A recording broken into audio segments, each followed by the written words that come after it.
Herkese yeniden merhaba dostlar. Sibel Özgür YouTube kanalına hoş geldiniz. Umuyorum ki hepiniz çok iyisinizdir. Bugün sizlere nefret, öfke ve korku salarak aklınızdaki güzel fikirleri hayata geçirmenizi engelleyen ve nefret ve öfkeden beslenen insanlara karşı nasıl bir tutum sergilemeniz gerektiğini kendi hayatımdan örnekler vererek anlatmaya çalışacağım. Hepinize iyi seyirler diliyorum.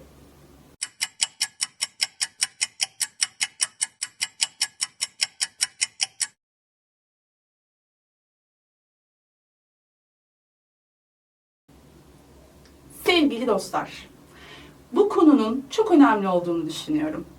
Gerçekten içimizdeki potansiyeli önemli ölçüde körelten, bastırmamıza neden olan, bize nefret, öfke ve korku salan insanlara karşı nasıl bir önlem alabiliriz? Bunlardan etkilenmemek için ne yapabiliriz? Kendimizi nasıl geliştirebiliriz?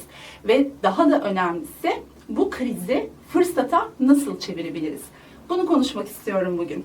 Bu videoyu normalde biraz daha geç çekmek istiyordum. Ancak öne almam gerektiğini fark ettim. Neden biliyor musunuz dostlar? Çünkü son koyduğum videonun altına harika yorumlar yazdınız. Çok sevdiniz, çok desteklediniz. Çok teşekkür ediyorum. Gerçekten ışık olabilmek ya da birinizin bile hayatında olumlu bir dokunuş yaratabilmek benim için çok önemli. Ben de aynı şekilde sizlerden ışık alıyorum. Karşılıklı olarak birbirimizi aslında aydınlatıyoruz diyebilirim. Bu anlamda hepinize gerçekten çok teşekkür ederim. Şimdi konuya girelim. Ne dedik? Her zaman, her videoda ne diyoruz dostlar? Hayat bir dualite. İki kutup gibi düşünün. Karşılıklı iki kutup hayatın dengesidir. Hayatta her şey ama her şey zıttıyla vardır. İyi, kötü, karanlık, aydınlık, gece, gündüz, nefret, sevgi gibi. Şimdi birinin olmadığı bir yerde diğeri de olamaz. Örneğin siz siyahın olmadığı bir yerde beyazı fark edemezsiniz. Beyazın olmadığı yerde siyahı fark edemezsiniz. Bu hayatın bir gerçeği, kanunu. Yani her şey zıttıyla var. Bir kere öncelikle bunu kesinlikle kabul etmemiz gerekiyor. Şimdi bunu kabul ettik. Tamam, çok güzel. Peki, nefret, öfke, kin gibi karanlığa hizmet eden duygulara yönelmiş olan insanlarla nasıl başa çıkacağız? Bu çok önemli bakın dostlar. Hep ne diyorum? Kabullenmek gerekiyor. Şimdi öncelikle iyi insanlar ışığa hizmet etmek için yaratılmış ya da var olan, bunu tercih etmiş. Bu arada şunu söylemek isterim. Şimdi bize bir tercih, bir seçenek verilir, bir tercih hakkı verilir. Biz kişiliğimiz oturmaya başladığından itibaren aydınlığa mı karanlığa mı hizmet etmemiz gerektiğini seçeriz, tercih ederiz. Şimdi aydınlığa hizmet etmek isteyenler tercihlerini yapar. Karanlığa hizmet etmek isteyenler, ki onların da bakın, onların görevi bu. Yani herkes aydınlığa hizmet ederse o zaman aydınlığın bir kıymeti kalmaz. Karanlığa hizmet eden insanlar da olacak ki aydınlığın bir önemi olsun, görünsün. Aydınlık, iyilik, sevgi, koşulsuz sevgi. Bunun görünebilmesi için karanlığa da hizmet eden insanlara ihtiyaç var. Şimdi neden bu kadar öfkeli, bu kadar nefret dolu, bu kadar saygısızca davranan insanlar var? Çünkü onların da olması gerekiyor. Bunu kabul edip, yani bunu kabullendiğimiz zaman dostlar, inanın her şey çok daha kolay olacak ve bu insanlara da var oldukları için saygı duyacağız. Tamam mı? Biliyorum çok karşı çıkanlar olacak buna. Ancak dostlar dinlemeye devam edin. Çok önemli şeyler anlatacağım. Şimdi siz kafanızda bir fikir var. Bir proje var. Çok güzel. Sizi heyecanlandırıyor ve içsel olarak şunu hissediyorsunuz. Gerçekten işe yarayacak. Gerçekten güzel şeyler olacak. Ben bu projenin başarıya ulaşacağını düşünüyorum diyorsunuz. Bunun üzerinden gidelim. Fakat siz işe başlıyorsunuz, girişimde bulunuyorsunuz, projenizi hayata geçirmeye başlıyorsunuz. Bu herhangi bir şey olabilir. Biraz işler ilerledikten sonra sevilmeye ve tutulmaya başladığını görüyorsunuz. Yani bir şeyleri başarmaya başladığınızı hissediyorsunuz. İnsanların tepkilerinden, kendinizi iyi hissedişinizden, birilerine faydalı oluşunuzdan, bakın iyi niyetli istek ve dileklerden bahsediyorum. Yani hem kendinizin hem de bütünün hayrına olacak, onlara da ışık olacak şekilde düşündüğünüz proje ve fikirlerden bahsediyorum şu an. Hayata geçirdikten bir süre sonra çok güzel gidiyor her şey, işler iyi gidiyor. Fakat bir yerde artık insanların, bazı negatif insanların, öfkeli insanların tepkileriyle karşılaşmaya başlıyorsunuz. Çok güzel bir yerdesiniz dostlar. Demek ki o öfkeli kitle harekete geçmeye başladığına göre siz bir şeyi başarıyorsunuz demektir. Siz başarmaya başladınız demektir. Bu tepkiler bu yüzden. Çünkü bu kitle kinden, nefretten, öfkeden beslenen, karanlığa hizmet eden bu kitle hayatta bir şeyi başaramamış, kendini geliştirememiş, geliştirmek için bir çabası olmamış, buna uyanamamış, kendini ifade edememiş, toplum içerisinde kendini ifade edememiş, kabullendirememiş. Evde içinde büyüdüğü, içinde bulunduğu aile tarafından kabul görmemiş. Hep ikinci plana atılmış. Bir şekilde kendini gösterememiş, tanıtamamış. Tanınır olmak istemiş, olmamış. Başaramamış ve eline attığı her işi başaramamış. Ancak bunun hiçbir zaman nedenini merak edip, neden ben bunu yapıyorum gibi bir şey düşünmeyip, kendini öfkeye vermiş. Yani o içinde biriken o öfke, o nefret, o kin duygusu birikmiş. Şimdi ne olacak? Bunu başarmaya başlayan sizin üzerine salacak o öfkeyi. Çünkü başarmanızı istemiyor. Sizin de başarmanızı istemiyor. Siz de başarısız olun istiyor. Şimdi bu kişiler korkuyor aslında. Neden korkuyor biliyor musunuz? Sizin başarmanızdan korkuyorlar. Ya siz başarılı olursanız, ya onların başaramadığını siz başarırsanız, o zaman ne olacak? Başarmamanız gerekiyor. Size negatif enerji vererek, moralinizi bozarak, hakaret ederek, saldırarak sizi de kendi frekanslarına çekecekler ki aynı frekansta olduğunuz zaman içleri rahat edecek. Demek ki yalnız değilim. Demek ki benim gibi o da başaramadı. Tamam mı? Yani evet, ben düşük bir frekanstayım ve düşük frekansta olmak önemli değil. Yani sorun bu değil. Sorun şu ki frekansını yükseltmek için, nerede hata yaptığını anlamak için, daha iyi bir yaşam, kaliteli bir yaşam seviyesine geçmek için bir çabası yok bu kişilerin. Yani orada kalmaya kararlılar. Bir de üzerine sizi de oraya çekecekler. Yani siz de orada olacaksınız ki kendilerini iyi hissedecekler. Hani bir konuda böyle bir yalnız olmadığını bilmek insanı rahatlatır ya. Aynı onun gibi düşünün. Tamam? Dediğim gibi korkuyorlar. Ya siz başarırsanız, onlar geride kalırsa, ben başaramadıysam kimse başaramasın, başaramaz. Ben mutlu değilsem kimse mutlu olmasın. Ben tanınmıyorsam o da tanınmasın. Nefret kusayım ki enerjisi düşsün, başaramasın. Bütün olayları bu dostlar. Yani karanlığa hizmet etmek, illa eline bıçağı alıp katliam yapmak ya da farklı böyle suçlar işlemek demek değildir. Karanlığa hizmet etmek aynı zamanda enerji vampirliği yapmaktır. Sizin güzel enerjinizi, yaratıcı enerjinizi çekiyorlar. Sizin korkularınıza oynuyorlar. Hassas noktalarınızı biliyorlar ve buna saldırıyorlar aslında. Bunu bakın, bunu fark etmek çok önemli. Şimdi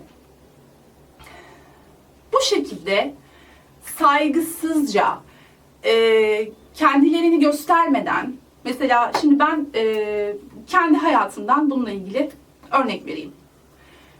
Ben bu kanalda güzel videolar koymaya çalışıyorum, faydalı videolar koymaya çalışıyorum. Bunu yaparken de ben kendi koyduğum videoları da seyrediyorum ve seyrettikçe kendime tekrar ediyorum. Bir nevi aslında benim YouTube kanalım, benim kendime bir hatırlatıcım gibi. Hani ara ara açıp izlediğim, unutmamak için izlediğim bir hatırlatıcı gibi de oluyor aynı zamanda. Sizlere de faydası oluyorsa ne mutlu bana. Yani çok güzel bir şey bu gerçekten. Amacım da bu zaten. Çok güzel, çok harika yorumlar alıyorum. Eleştiriler de alıyorum. Fakat şimdi burada olumlu eleştiri, yapıcı eleştiri denen bir şey var. Ben kimin neyi ne için yazdığını anlıyorum. Yani bunu anlayabilecek yaşta ve zekadayım çok şükür ki. Şimdi yapıcı bir eleştiride, saygı sınırları içerisinde bana orada bir tavsiye veriliyor ve ben buna çok açığım, çok hoşuma gidiyor. Eğer bir hatam varsa onu düzeltmek için. Çünkü ne dedik, biz bir aileyiz. Bunları bu arada dostlar örnek olsun diye anlatıyorum. Yani bir şeyden şikayet ettiğimden değil. Çünkü nedenini birazdan size anlatacağım. Neden şikayet etmediğimi birazdan sizlere anlatacağım. Ona da geleceğim. Ancak bakın, videoların altına nefret dolu, öfke dolu oturdukları yerden bir şey yapamıyorlar ya, dediğim gibi. Hani o içlerindeki öfkeyi boşaltacak bir alan bulamıyorlar. Kendilerini başka türlü ifade edemiyorlar ya. Nefret dolu, öfke dolu, kin dolu, korku dolu yorumlar geliyor. Gelmiyor değil. Ancak ben ne yapıyorum? Şimdi bunlarla nasıl baş edeceğimize geldim. Blokluyorum dostlar. Okuyorum ve kötü niyetli bir yani karanlığa hizmet eden bir yorum olduğunu gördüğüm zaman direkt blokluyorum. Cevap vermiyorum, tartışmıyorum, laf yetiştirmeye çalışmıyorum. O kişinin frekansına inmiyorum. Neden biliyor musunuz? Çünkü zaten amacı o. Beni aşağıya çekecek. Ben ona orada laf atacağım. Oh diyecek, rahatlayacak. Oh be diyecek, işte bu. Hayır. Böyle bir fırsatı asla vermiyoruz karşı tarafa. Tamam mı? Yani karşımdaki insana bu şekilde bakın, her alanda düşünün. Ben kendi kanalımdan örnek veriyorum. Siz her alanda bunu düşünebilirsiniz. Hayatınızın her alanında. Karanlığa karanlıkla karşılık vermek. Yani karanlığın size karşılık verdiği, saldırdığı şekilde karşılık vermek, karanlığa hizmet etmek anlamına gelir. Karanlığın amacı budur zaten. Nefret, öfke, kin kusmaktır. Şimdi karşınızdaki size nefret, öfke, kin kusuyor. Siz de aynısını yaptığınızda ne oluyor? Ona hizmet etmiş oluyorsunuz. Hayır. Karanlık nasıl kaybolur biliyor musunuz dostlar? Karanlık, karanlıkla karşılık vererek kaybolmaz. Karanlık, ışık tutunca kaybolur. Işığınızı üzerlerine tutacaksınız. Tamam mı? Bunu nasıl yapacaksınız? Birincisi, kesinlikle ve kesinlikle karşılık vermek yok. Çünkü siz onlara ne söylerseniz söyleyin, zaten buna ikna olmayacaklar. Onların ekmeğine bal sürmüş oluyorsunuz. Sizi kendi frekanslarına çekmiş oluyorlar. Laf anlatamazsınız. Boşu boşuna enerjinizi tüketmenin, laf anlatmaya çalışmanın bir gereği yok. Enerjiniz size lazım çünkü. Yapacağınız işler için size lazım enerjiniz. Birincisi, kesinlikle karşılık vermiyorsunuz. Tamam mı? İstediklerini söylesinler. Ben yine kendi hayatım üzerinden örnek vererek devam ediyorum. İkincisi, direkt blokluyorum dostlar. Engelliyorum ve şikayet ediyorum. YouTube platformunda şikayet ediyorum. Bunu olumsuz, bakın altını çizerek tekrar söylüyorum. Bunu olumsuz bir eleştiri yaptıkları için değil. Olumsuz eleştiri elbette ki yapılacak. Elbette ki olacak. Fakat iyi niyetli ve saygı çerçevesi içerisinde, yapıcı olduğu sürece. Eğer sen öfkeyle, nefretle bana saldırıp benim enerjimden beslenmeyi düşünüyorsan çok beklersin. Ben enerjimi sana yedirmem. Yani böyle bir şey yok. Çünkü enerjim bana lazım. Bakın, muhatap olmayın. Engelleyin. Tamam mı? Engelleyin. O olguyu, o yapıyı hayatınızdan uzaklaştırın, çıkarın. Böylece ne yapıyorsunuz? Karşınızdaki kişiyle alışverişe girmiyorsunuz. Enerji alışverişine girmiyorsunuz. O kişiye şunu söylüyorsunuz aslında. Ben seninle alışveriş yapmak istemiyorum, buna kapalıyım. Senden gelen negatif enerjiyi istemiyorum, bunun önünü kesiyorum ve benden de sana enerji gitmesini kesiyorum. O enerji alışveriş kanalını kesiyorum. Ben buna izin vermiyorum diyorsunuz. Kesiyorsunuz dostlar, bloklayın gitsin, cevap vermenize gerek yok. 100 tane mi oldu? 1000 kişi mi yazıyor bu şekilde? Hepsini bloklayın. Ben dediğim gibi yani örnek veriyorum. Normal hayatta bunu nasıl yapacağız? Cevap vermeyin. Bırakın konuşsunlar. Konuştukça batacaklar. Konuştukça batacaklar. Siz onlara o sessizliğinizle, o şeyinizle, yani o duruşunuzla, o karakterli duruşunuzla ışık yayacaksınız. Ve o karanlık, o ışığınız büyüdükçe o karanlık kaybolup gidecek. Tamam mı? Yani İnsan elbette ki bazen sinirleniyor, öfkeleniyor, bir şeyler söylemek istiyor falan. Bu konuda kendinizi eğitin dostlar. Yavaş yavaş eğitin. Bunu şimdi nasıl, bu krizleri nasıl fırsata çevireceğiz hayatımızda? Biraz da bunu konuşalım. Şimdi yine kendi hayatım üzerinden devam ediyorum. Bakın ben bu videoyu neden çektim bugün? Ne kadar harika ve güzel bir video oldu. İşte bu karanlık enerjilerin yaptığı o yorumlar sayesinde çektim. Yani onlar böyle bir yorum yapmasalardı benim aklıma böyle bir video yapma fikri gelmeyecekti. İşte alın size karanlığın olduğu yerde aydınlık, siyahın olduğu yerde beyaz. İşte yani bu siyah olmasaydı bugün benim bu beyaz aklıma gelmezdi belki. Belki de bu video birçok kişiye ışık olacak. Kim bilir? Yani demek istediğimi anlıyor musunuz? Krizi fırsata çeviriyoruz. Şimdi devam edelim. Yine kendi hayatım üzerinden. Bakın. İstedikleri kadar kin kussunlar. Her seferinde daha iyisini yapacağım. Çünkü beni alt edip aşağıya çekemiyorsunuz. Tamam mı? Şimdi şöyle düşünün. Ben şu anda o kişilerle konuşuyorum gibi düşünün, tamam? Beni aşağıya doğru çekemeyeceksiniz, çekemiyorsunuz. Aksine ben bunu bir basamak gibi kullanıp daha yukarı nasıl çıkabilirimi düşünüyorum.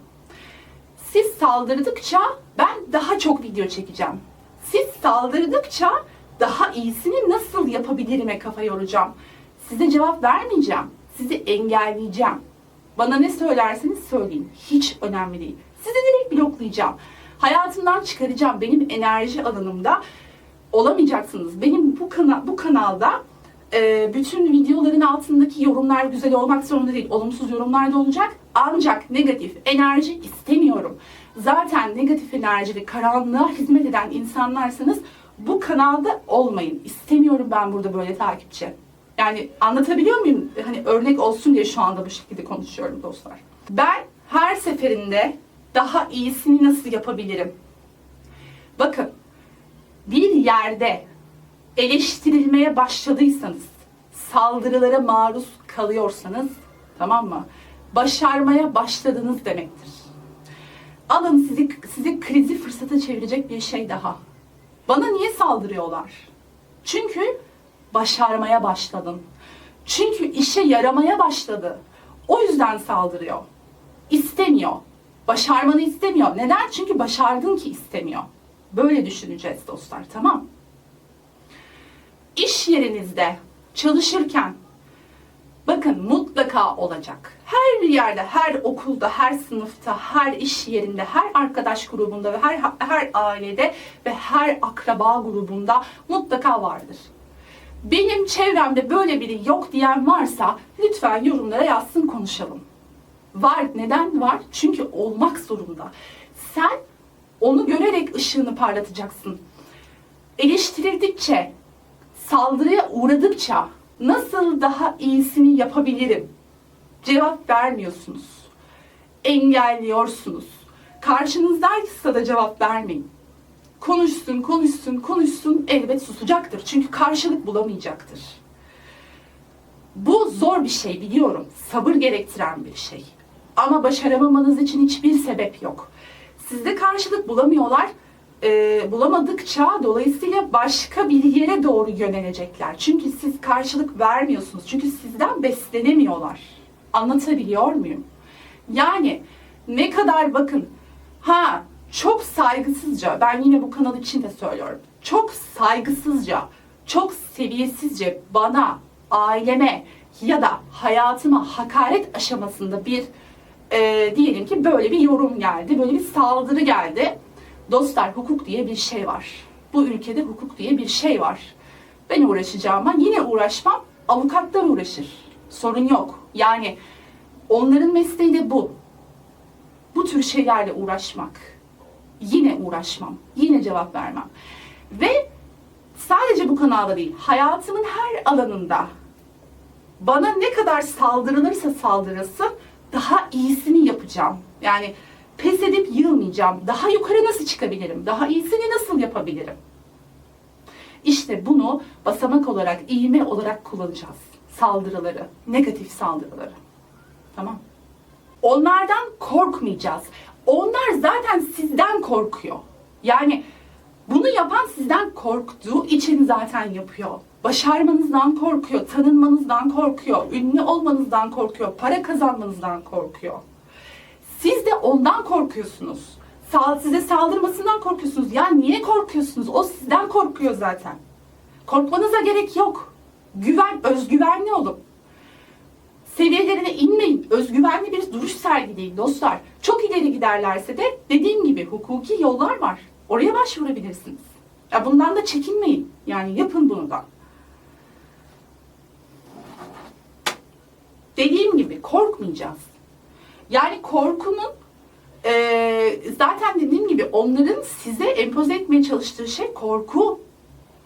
Bakın, onlara kızmayın. Onların görevi bu. Onlar bunun için, buna hizmet etmeyi tercih etmiş insanlar.